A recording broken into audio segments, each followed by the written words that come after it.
Hey guys, welcome back to my channel. আজকে নিয়ে এসেছি তোমাদের জন্য একটি ছোট্ট ভিডিও নিয়ে। আজকে যেহেতু 28শে সেপ্টেম্বর অর্থাৎ শনিবার, আজকে পড়েছে একাদশী। সেই একাদশীর নাম হচ্ছে ইন্দিরা একাদশী। সেই একাদশীর ব্রত কথাই তোমাদের সাথে আজকে আমি আলোচনা করব। তবে শোনো, শাস্ত্রমতে বিষ্ণুকে সমর্পিত একাদশী ব্রত পালন করলে পূর্বপুরুষেরা এর সুফল লাভ করে থাকেন। আশ্বিন মাসের কৃষ্ণপক্ষের একাদশীকে ইন্দিরা একাদশী বলা হয়ে থাকে। এটি আবার শ্রাদ্ধ একাদশীও নামেও পরিচিত। তবে শোনো, একাদশীর ব্রতকথা, ইন্দিরা একাদশীর ব্রতকথা।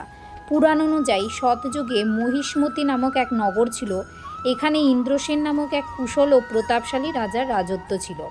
প্রজাকে নিজের সন্তান সম মনে করতেন এই রাজা ইন্দ্রসেন। সুখ শান্তিতে পরিপূর্ণ ছিল মহিষ্মতি।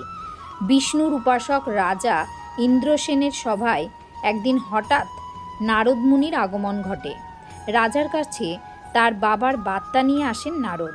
রাজার বাবা নিজের পুত্রকে বার্তা দেন যে গত জন্মের কোনো ভুলের কারণে তিনি যমলোকেই রয়েছেন। যমলোক থেকে মুক্ত করার জন্য ইন্দ্রসেনকে ইন্দিরা একাদশীর উপবাস রাখতে বলেন তিনি। এর ফলেই মোক্ষলাভ সম্ভব। বাবার বার্তা শোনার পর নারদকে ইন্দিরা একাদশীর মাহাত্ম্য বর্ণনা করার অনুরোধ করেন রাজা ইন্দ্রসেন। তখন নারদ জানান, আশ্বিন মাসের কৃষ্ণপক্ষের একাদশী তিথিকেই ইন্দিরা একাদশী বলা হয়। একাদশীর আগে দশমীর দিনে পূর্বপুরুষদের শ্রাদ্ধ করার পর একাদশী ব্রত সংকল্প গ্রহণ করা উচিত। দ্বাদশীর তার বাবা মোক্ষলাভ করবেন। নারদ মুনির কথা অনুযায়ী ইন্দিরা একাদশীর উপবাস রাখেন রাজা ইন্দ্রসেন। দিনে স্নানের পর বিষ্ণুর পূজা করে বিধি মেনে পরাণ ও দান করার পর ব্রত পূর্ণ হয়। নারদ মুনির কথা মতো একাদশীর ব্রত পালন করেন রাজা ইন্দ্রসেন।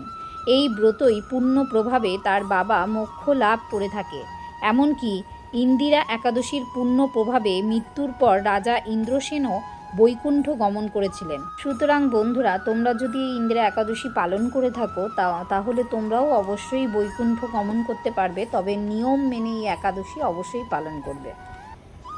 সুতরাং বন্ধুরা, তোমাদের যদি এই ভিডিওটি ভালো লেগে থাকে অবশ্যই লাইক, কমেন্ট, শেয়ার এবং সাবস্ক্রাইব করতে ভুলবে না। ধন্যবাদ।